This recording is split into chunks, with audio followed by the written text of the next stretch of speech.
اپنے امریکہ اپنے ہتھیار پر کتنا غرور کرتا تھا، اس سے کوئی سے بات کیجئے گا۔ خالق نے اپنے قہر کا تیور دکھا دیا، خالق نے اپنے قہر کا تیور دکھا دیا، دشمن کے ارادوں کو مٹی میں ملا دیا۔ خالق نے اپنے قہر کا تیور دکھا دیا، دشمن کے ارادوں کو مٹی میں ملا دیا۔ مغرور کرنے والے اے امریکہ دیکھ لے، رب نے تیرے غرور کو چھچا چلا دیا، رب نے تیرے غرور کو چھچا چلا دیا، رب نے تیرے غرور کو چھچا چلا دیا۔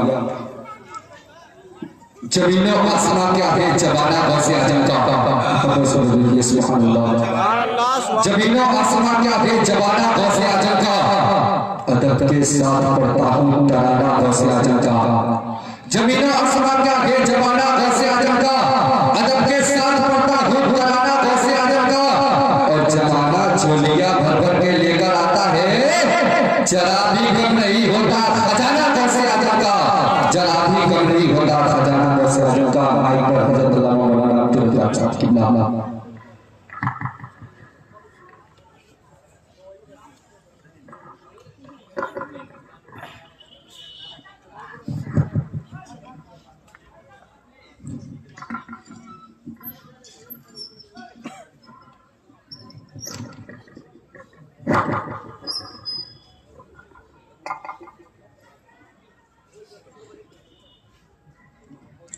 معزز کرام، حاضرین مجلس اور اسٹیج پر بیٹھے علماء کرام، السلام علیکم ورحمۃ اللہ تعالی وبرکاتہ۔ وعلیکم السلام ورحمۃ اللہ وبرکاتہ۔ الحمدللہ الحمدللہ نحمدہ ونصلی علی رسولہ الکریم، اما بعد فاعوذ باللہ من الشیطان الرجیم ببرکتہ بسم اللہ الرحمن الرحیم۔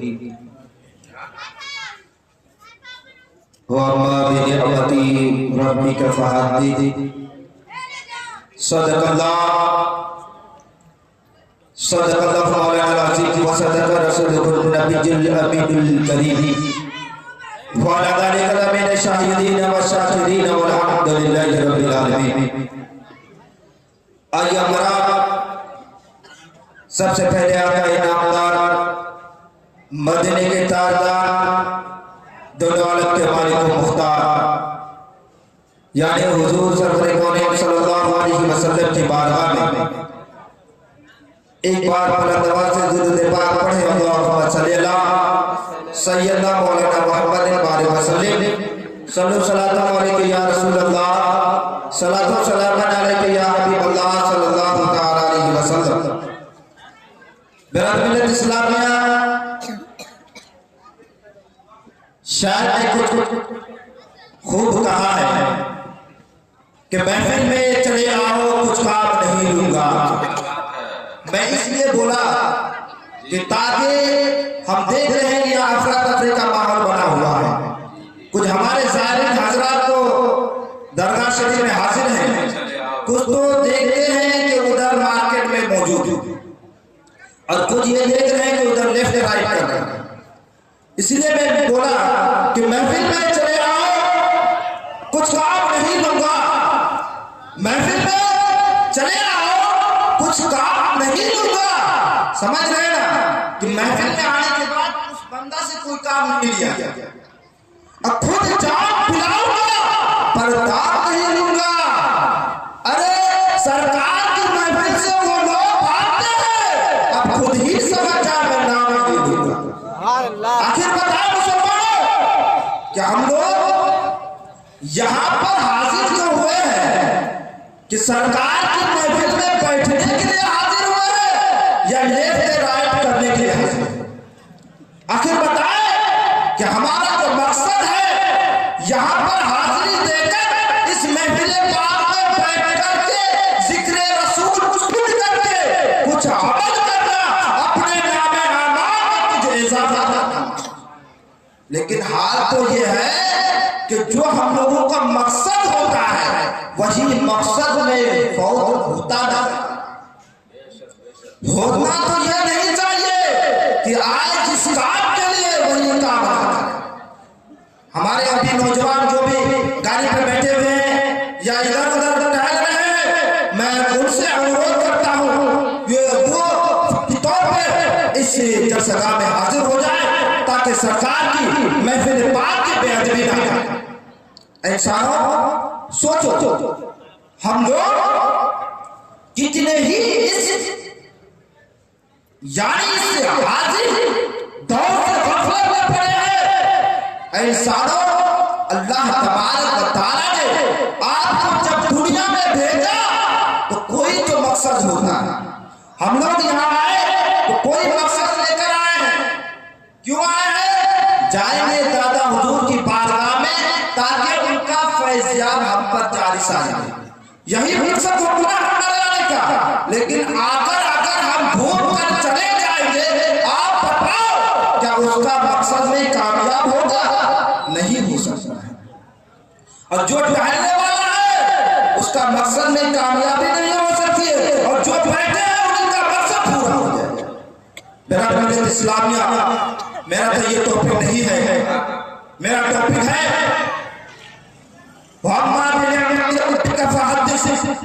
اور تم اپنے رب کی نعمت کا خوب چرچا کرو۔ اے مسلمانوں سوچو تو صحیح، اللہ تبارک و تعالیٰ نے آپ کو کون سی نعمتوں سے سرفراز فرمایا۔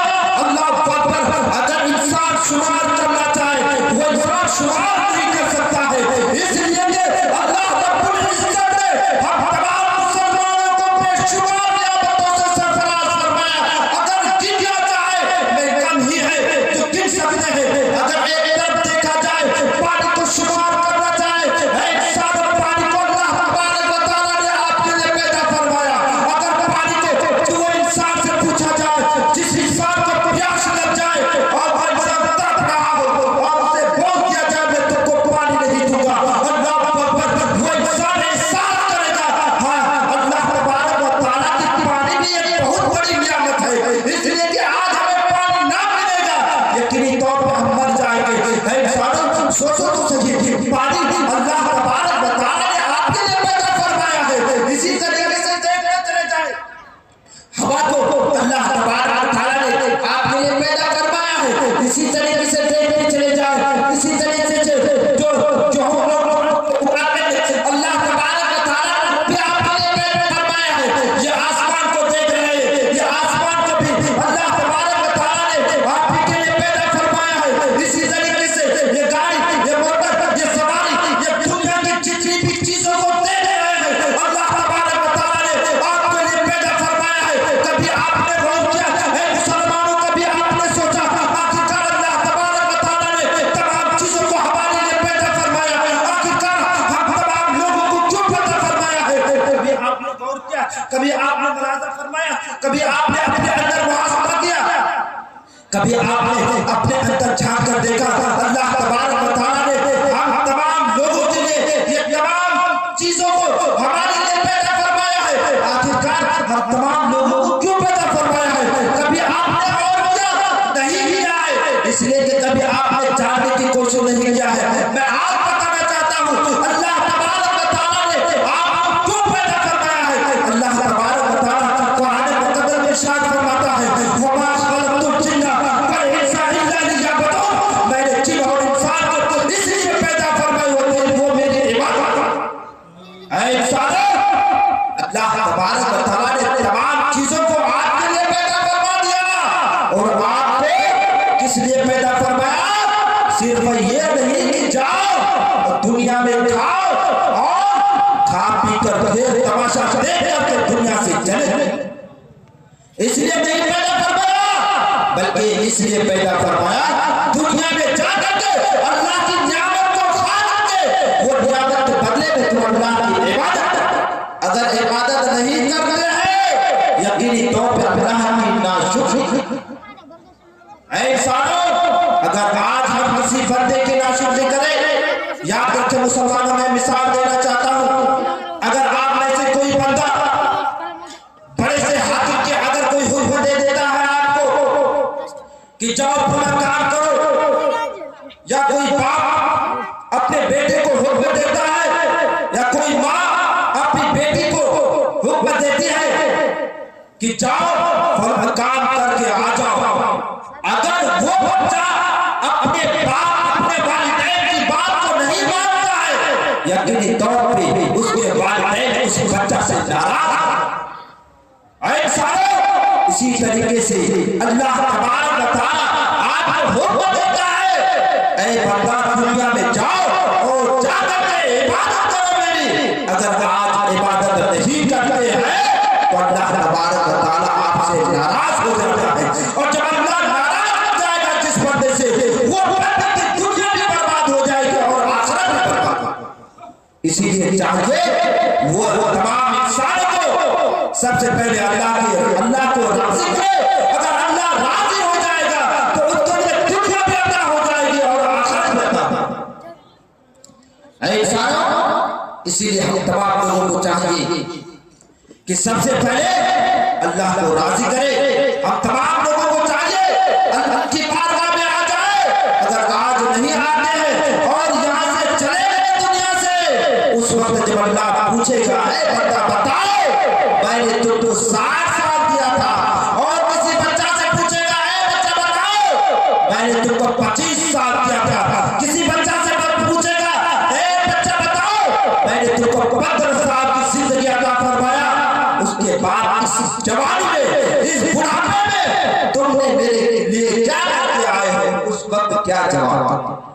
کوئی جواب نہیں دے پائے گا، اس لیے کہ وہ بچہ، وہ انسان، وہ برا شخص وہ دنیا میں آ کر صرف اللہ کی ناشکری کرتا ہے۔